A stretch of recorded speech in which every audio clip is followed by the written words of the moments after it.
मणिपुर में राष्ट्रपति शासन लगा दिया गया है। कुछ दिन पहले ही मणिपुर के मुख्यमंत्री एन बीरेन सिंह ने इस्तीफा दिया था, जिसके बाद से ही ये कयास लगाए जा रहे थे कि अब मणिपुर की स्थिति क्या होगी। नए मुख्यमंत्री का चुनाव नहीं हो पाया था और ऐसी स्थिति में अब राष्ट्रपति शासन लगा दिया गया है। आइए इसके बारे में बात करते हैं कि क्या होता है राष्ट्रपति शासन और मणिपुर में अब क्या बदल जाएगा।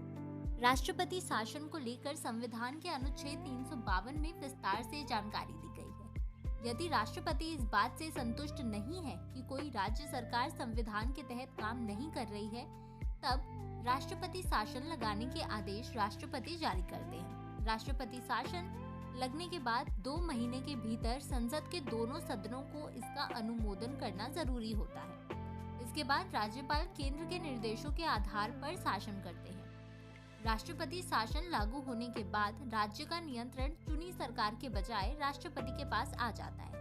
केंद्र सरकार की ओर से इसके लिए कार्यकारी अधिकारी भी प्रदान किए जाते हैं। गवर्नर द्वारा सलाहकारों की नियुक्ति भी की जाती है, जो रिटायर्ड सिविल सेवक होते हैं। यदि राष्ट्रपति शासन को संसद की मंजूरी मिल जाती है तो ये 6 महीने तक चल सकता है। हालांकि अगले 3 साल तक लगातार 6-6 महीने तक इसकी अवधि को बढ़ाया जा सकता है। राष्ट्रपति शासन लागू होने के बाद मुख्यमंत्री के नेतृत्व वाली मंत्री परिषद को भंग कर दिया जाता है। इस दौरान संसद के जरिए ही सूबे के विधेयक और बजट प्रस्ताव पारित किए जाते हैं। अगर संसद का सत्र न चल रहा हो तो राष्ट्रपति अध्यादेश जारी कर सकते हैं। कुछ अन्य परिस्थितियों में भी राज्य में राष्ट्रपति शासन लागू किया जा सकता है। कानून व्यवस्था फेल होने, सरकार के अल्पमत में जाने और स्थिर सरकार न बनने की सूरत में भी राष्ट्रपति शासन लागू कर दिया जाता है। इसके अलावा भ्रष्टाचार, विद्रोह, आपदा या अन्य स्थिति में अगर सरकार नाकाम साबित होती है तो भी राष्ट्रपति शासन लागू किया जाता है।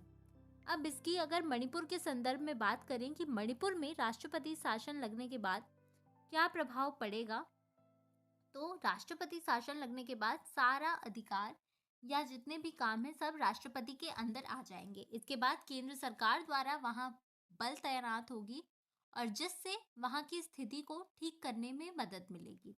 मणिपुर में बीते 2 सालों से जो अराजकता की स्थिति है उसे काबू में करने के लिए ऐसा किया गया है।